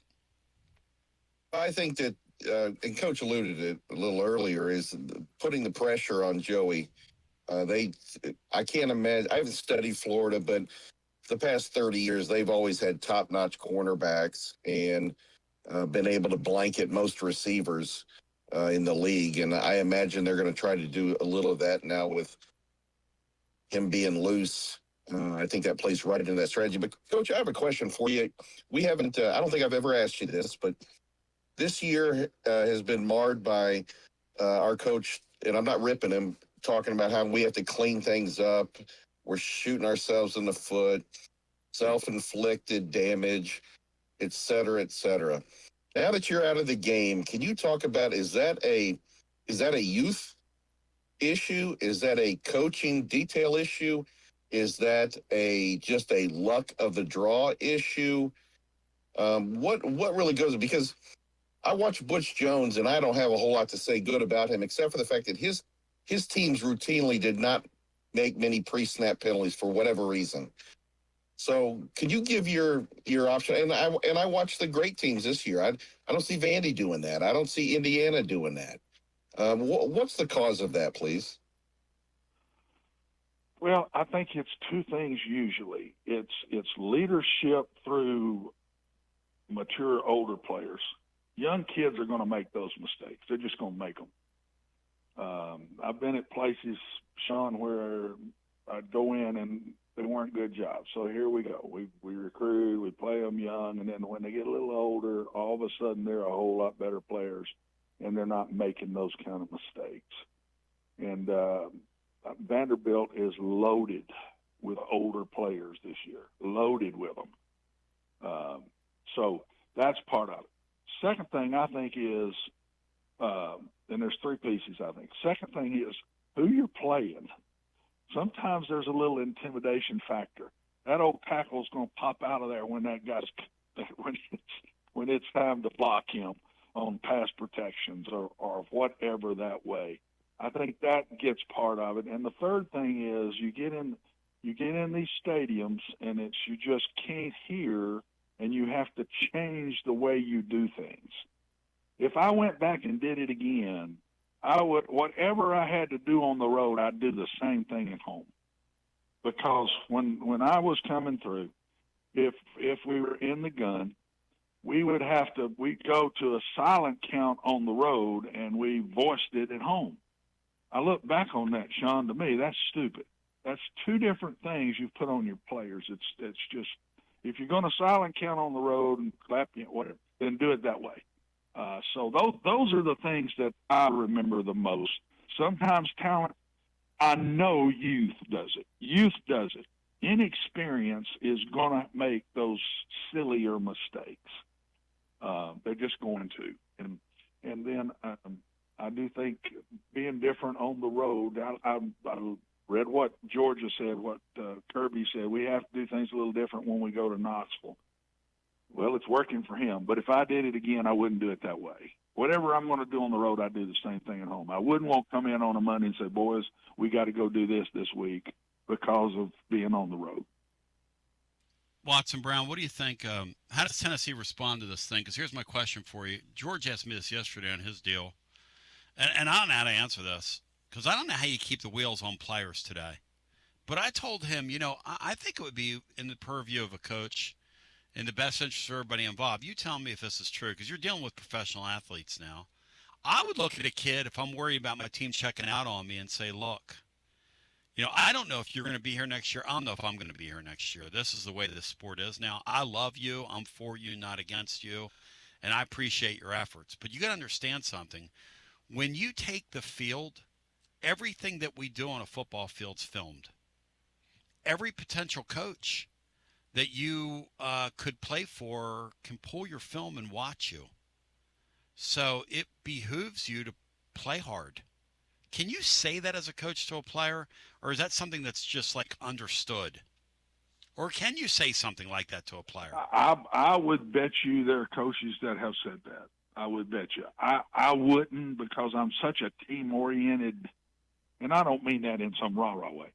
I just, if I had an individual I thought wasn't giving the effort, I'd bring him in and say that to him. But I would never go in front of my team and talk about that, man, when you're leaving here, you want to have great tape when you're leaving. I had so much pride in the places I was at, I just couldn't do that. That sounds rah-rahish and holier than there. Yeah. That's not what I mean by it. That's not at all what I mean by it. But I meant one-on-one. I do think that these kids get motivated by what they see. And when you lose, you coach. I think you get motivated by what you see. So here's Georgia right after Billy's gone. Well, they're going to be motivated. There's no it's like I told y'all, every time I ever played Tennessee, I didn't have to do anything that week. I didn't have to do anything. Kids couldn't wait to play that game. They could not wait to play that game. When I played somebody else, I had to work hard that week. Then they go from Georgia and play really good, and they go to Kentucky, and they could care less. And they could care less and played awful. Then they turn around and go to Ole Miss. The guy that's there is the one everybody's saying might be their next coach. They're motivated as the dickens because of that, in my personal opinion. That's what motivated them in that game, is the coach on the other sidelines over there. And now they come to Tennessee, who's been a huge rival forever. Not good timing, because I think they're going to play really hard Saturday against Tennessee. I think Tennessee's going to catch the best of Florida. How about that? Hey, how big of a return is their defensive lineman that's missed most of the year, Caleb Banks? So Watson, this is interesting. We just had a beat reporter on. He said this kid had a surgery in the spring on his ankle. He could have been in the NFL. He could have been the projection was first, second, or third round pick, which means a first or second day pick in the NFL draft. But he surprised some people and decided to come back. And when he did, a couple guys jumped into the portal because they were like, there goes our snaps. And so he injures himself again in the preseason, plays briefly in the LSU game, plays well in the LSU game, but gets hurt again, goes down to James Andrews Clinic, gets another surgery on his ankle, and he surprised people by coming back. And he's practicing this week, and they're gonna list him as whatever on the on tonight's injury report with the thought that he's going to play in the game, and provide some depth in their defensive line. Absolutely, and you need that against Tennessee when they go fast like they do. Yep. Where you need depth against Tennessee is in the defensive line because those big bodies get tired. Yep. And corners because they'll send you deep and send you deep and send you deep. And you need depth there too because you can wear them out. They'll send you deep 2 or 3 plays in a row sometimes. And that was the Mike Leach theory. I've talked to Mike many times. I'm gonna wear these dudes out. Mm-hmm. They're gonna be so tired by the third quarter.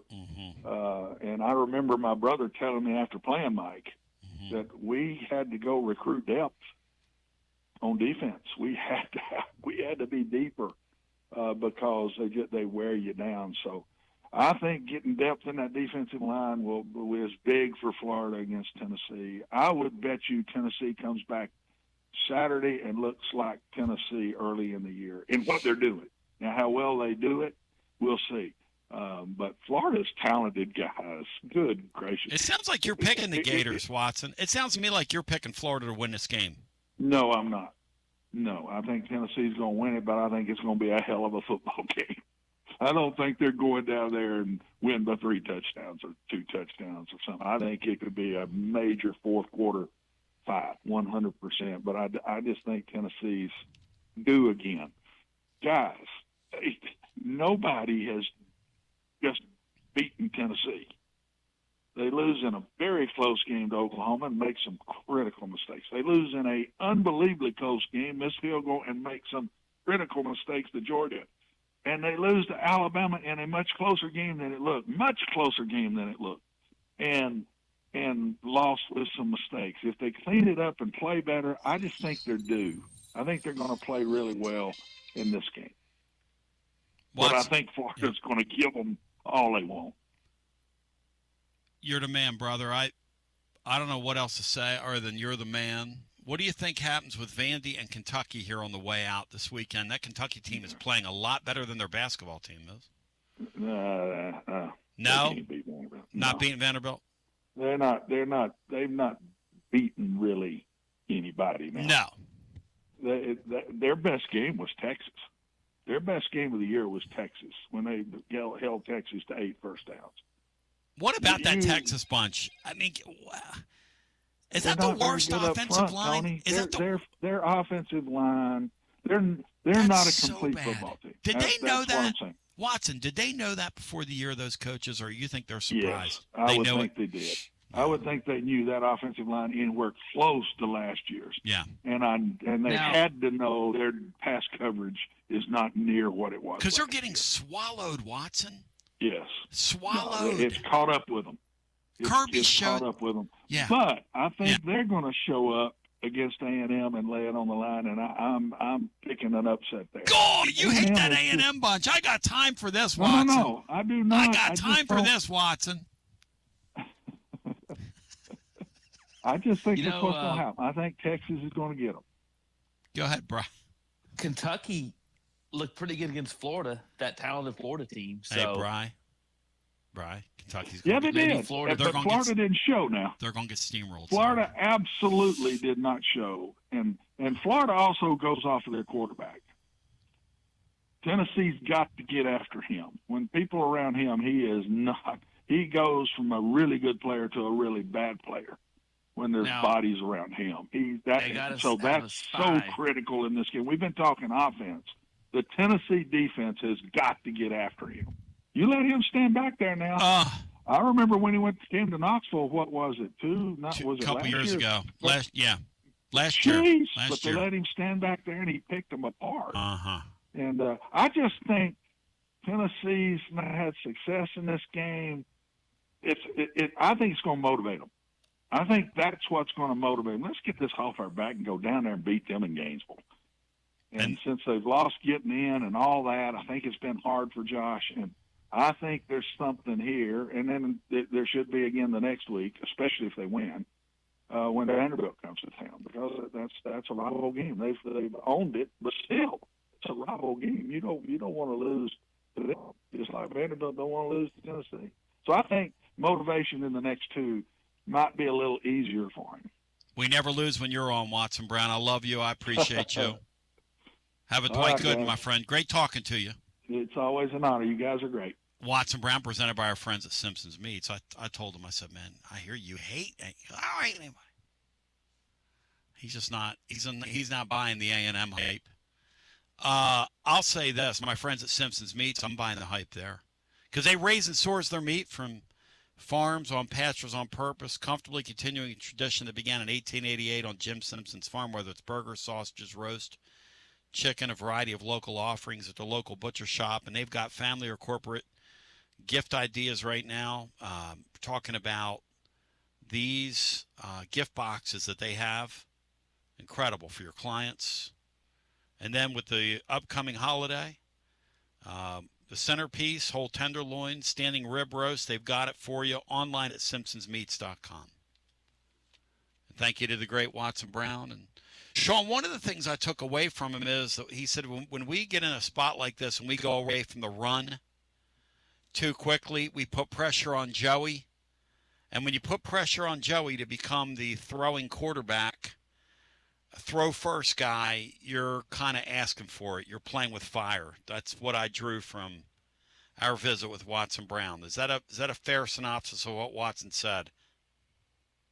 I think it is, but you know, in so many years of watching offensive football, it just seems that the running game's only effective when you're gaining positive yards. I know how stupid that sounds. What I mean by that is, you know, we say we abandon the run, but you know, we're all sitting in the stands watching first and second down, and we're not even getting to the line of scrimmage. And you got to do something. I mean, how many times can you put your quarterback in third and long? And we've seen that over the past couple of years. And then next thing you know, you got a pass that's incomplete. You only run off 15 seconds, and your defense is back on the field. Or, you know, not 15, but you know. But your point is, no, 45. So here's the thing. Alabama over the weekend lost a game in their building where they don't lose. They don't lose. They usually wait for you to make the mistakes, and they don't lose. They lost because they can't run the football. They could not run the ball against that Oklahoma team at all. All that pressure goes on a nice quarterback who's had a nice year, and they could not make the plays when it mattered because they could not run the ball. I mean, you can have all this newfangled stuff you want in these offenses and spread things out and do all the things you're going to do. It still comes down to blocking, tackling, and being able to run. Those three things are always going to matter. You take a look at your Penn State against Indiana. Not my Penn State. All they had to do was pick up one first down, and they ran the ball 3 times up the middle, trying to eat up some first down. Trying to eat up timeouts, and they gave the game to them. That's right. I mean, I was so into the game, I wasn't even watching Any play call is a good play call if you execute it. Any play call is a bad play call if it's not. I mean, how many times have you watched? We hear people through the years clamoring for trick plays, and next thing you know, you're running a double flea flicker. The guy drops the ball, and now you've lost 18 yards and look like an idiot. Here's the thing about Saturday. For the crowd that says you're going to lose, there's a lot of meat on the bone to think you're going to lose with the way Tennessee's executing offensively. For the crowd that says you're going down there and winning the game, there's a lot of meat on the bone because you're playing an opponent you should beat. So there's enough negotiation room on either side of the aisle for what's going to happen Saturday, which is why I think this game is intriguing. I think it falls at an intriguing time in the season. I am an advocate and was an advocate for the last 30-plus years of playing this game at the back of the schedule, which is what Philip Fulmer advocated for, which is what I talked about in the blog today, and he got no support from his administration at the time. Doug Dickey was not hearing it. Fulmer wanted the game played at the back of the schedule. I think it could have been different back in the 90s if they'd have played it at the back of the schedule. I think why wouldn't you when it was the signature game in the league, when it was the game of the century sometimes in college football, which is to say the game of the year. I don't know why you wouldn't have done it as a league. I guess we acquiesced all those years because Florida State and Florida had to play, but this is a game that should have been played in late November all those years, and that's the irony. The irony is that the one year it happened down there, late in the year in the modern era, Tennessee won the game, and it was for horrible circumstances, obviously, the 9/11 tragedy. And then this time around, it's a quirk of fate that that's the way the schedule worked out. This temporary schedule thing that they put into place as a placeholder till they went to the 9-game schedule, which we've already seen for next year, and which Florida cycles off. So a lot of meat on that bone. Let's talk about it, and we'll chew on it as we continue right after this. Guests appear on the TLD Logistics Hotline, online at tldlogistics.com. Are you currently a residential electrician? Would you like more benefits, better pay, more upside? What about a $3,000 signing bonus? Free company-paid health insurance, annual profit share, company vehicle, gas card, much more. Call Advent Electric today. Advent, known for their large commercial jobs around town, and due to high demand, they're adding additional roles for their residential department. Maybe you know a friend, family member that's a residential electrician. Spread the word. Email hr@adventelectric.com. hr@adventelectric.com. 865-588-0631 and ask for the Tony B 3K signing bonus. Advent Electric is hiring. You got to dream about buying some land and building on that land. Well, Waterside Contracting is your ticket. 25 years of making dreams come true, Michael Scott. For hundreds in our area, custom homes or remodels, Waterside Contracting will build on your lot. They do incredible work all over the area. Structural integrity, quality without compromise. It's a way of life with Waterside Contract. Check out the wonderful work Waterside does. WatersideContractingLLC.com. When it's time for your dreams to come true. Quality without compromising. Waterside Contracting. College football fans, Chris Fowler here with the play call. This season, go for Dose with ice-cold refreshing Dos Equis. It's more than a single play. It's a mindset. Think of it as a 2-point conversion for real life. Taking the risk, making the bold move. Whenever we get the chance to go big, we take it. On the field and off, always go for Dose with Dos Equis. Enjoy Dos Equis responsibly. Copyright 2024 Dos Equis Lager Especial Beer. Imported by Cervezas Mexicanas, White Plains, New York. Hi, I'm Jim Simpson, owner of Simpson Meats. When's the last time you grilled a really good burger or steak? One your friends still talk about. Our goal at Simpson Meats is to make that happen every time you have a cookout. All of our cuts of meats, steaks, burgers, briskets, and pork are always fresh, flavorful, and sustainably sourced. We are family owned, so we know the importance of knowing how and where your food is raised. We have been putting quality first since 1888. Visit our butcher shop off Lovell Road or online at simpsonmeats.com. Tony Basilio, and we are live once again with Chad Stockton of FC Alliance. And Chad, you're out there on the field, 100 strong here in Knoxville. Talk to me. What's been going on with FC Alliance now that the weather's heating up? We're out here for the first night of the boys' tryouts. We have over 400 kids that'll be here tonight. So a lot of exciting times right now for us. Our club team start at U9 and we go all the way through U19. We have over 1,000 kids that come from Chattanooga from the Tri-Cities that make all our teams and make this club what it is today. So we're excited about it. We finished the younger kids a couple of weeks ago. We just finished the girls last night, and now we're on to our older boys program as we speak right now. And we're blowing and going in the Tri-Cities. Tell me about it. We started FC Alliance North 1 year ago, and coming off the first year, we're the largest, most competitive club up in the Tri-Cities area. We just finished our trials last night. Looks like right now we will be well over 400 kids for the upcoming season. So great things happening up there. We put our boys into some really good regional leagues. So we're excited about what the future holds for them and also our girls programs. If you want more information, check them out at fcallianceknox.org. That's fcallianceknox.org. Chad Stockton, keep growing the beautiful game here in East Tennessee. Absolutely. Thanks, Tony. Tony Basilio along with the great Mark Griffin. And we're here to talk about our friends at Performance Medicine. And Griff, their slogan, stay educated, stay healthy. That's you. Wow, I really like to think that, Tony, and I'd like to give Dr. Rogers a lot of credit because I definitely want to stay educated and healthy, and knowing that he's putting the time and effort in to make sure of my care, I want to encourage your listeners to put the time to learn and become educated and get to know Dr. Rogers and see if it can help with your health as well. And there's a really, really easy way to do that. In fact, they've got their own YouTube channel. You can see Dr. Rogers for himself with his staff. It's called The Performance Medicine Show over at the Performance Medicine channel over on YouTube. Also, more information at performancemedicine.net. To our friends in North Knoxville, a brand new location over in Fountain City, now accepting patients. So many ways to reach Dr. Rogers. And like they say, stay educated, stay healthy. Performance Medicine, online, performancemedicine.net. Located in Knoxville's historic Old City, Barley's offers great food, live music, the best draft beer selection in town, and now your new favorite place to watch sports. Their indoor projector is perfect for any weather, and they've revamped their upstairs area with more TVs to take in all of the action.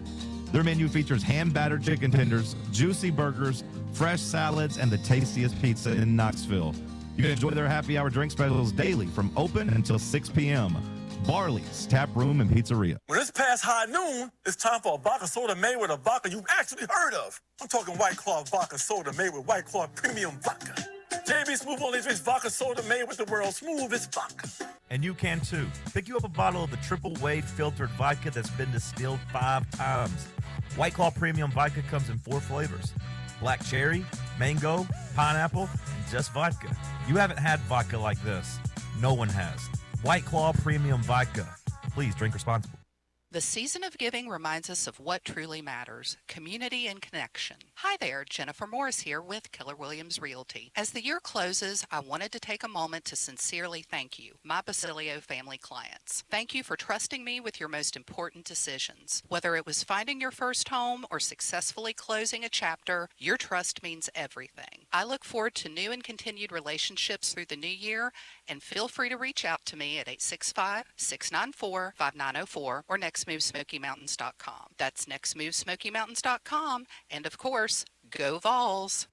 So we've got a special treat for you in this set of 3 love songs in a row as we welcome you back. Taking you up to the incomparable William Pattison. But before we go there, I got to get some calls in.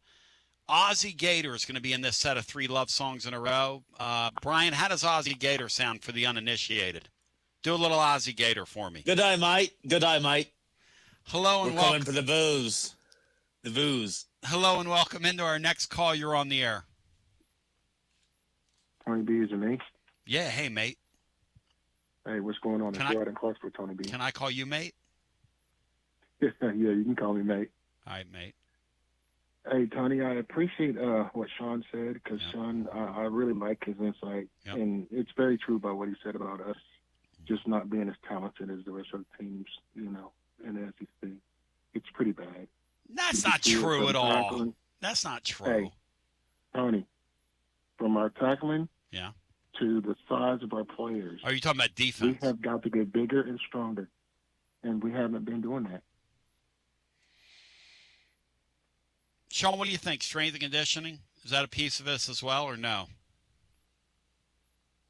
Or just better ball players, Sean? What do you think? I guess Cinco has stepped away. No, I'm sorry. I'm trying to mute. No, look,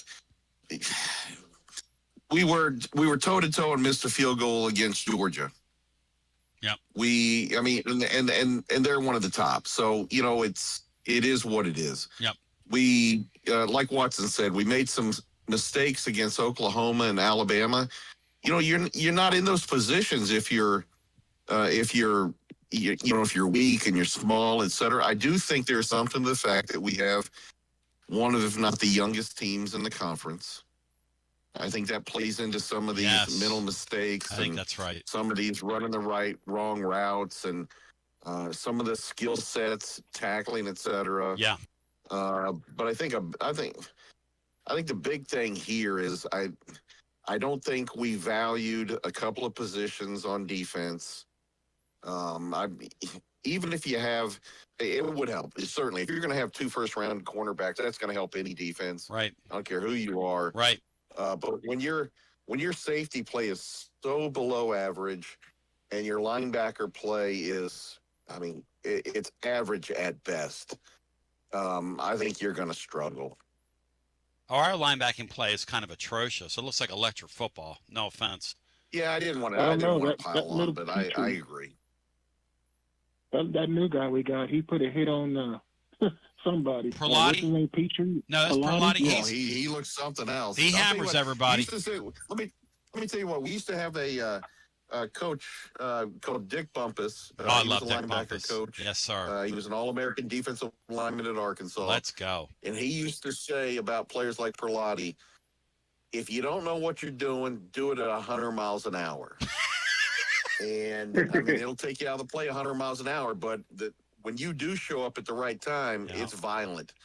And that kid, I'll live with a mistake or two on youth for that kid because he's looking to hurt somebody, and I appreciate that. He's good for a 15-yarder, Cinco, every single game. I love it. Here comes Perlotti, but he hammers people, but, man. The 15 yards is one thing, but I mean, he hammers good people. Grief. You got to show you got to show some kind of life out there, man. Yeah, he goes. Well, guys in the family unit, little brother, doesn't teach big brother everything. Sometimes big brother doesn't listen. Yep. But I hope to God that big brother pays attention to what Vanderbilt done this off season and cut the fat and go out and get you some freaking ballers. Go Vols. Well, Rod, I think that it's an interesting discussion to be had because if I were Tennessee's GM, and I'm not Tennessee's GM, but if I was, I would look at that Vanderbilt model and say I'm going to go to the G5 and I'm going to get some 21-year-old kids and plug them in for a year and grow my young kids next to them. Now, I don't know how much budget we have, but it seems to me that and you could afford those guys too. Vanderbilt's not paying a tremendous amount of money for those men that they have on the roster. They got 40 guys that are north of 21 years of age, 21 or older. That's what they've done. That's their approach. And then they take a kid like Pavia, who's a tremendous competitor, and kind of put him in that mix. And it's worked. Like somebody was saying to me earlier on over on the YouTube. Well, I mean, who's Vanderbilt beating? Hey, listen. You said the same thing about us last year when we made the playoffs.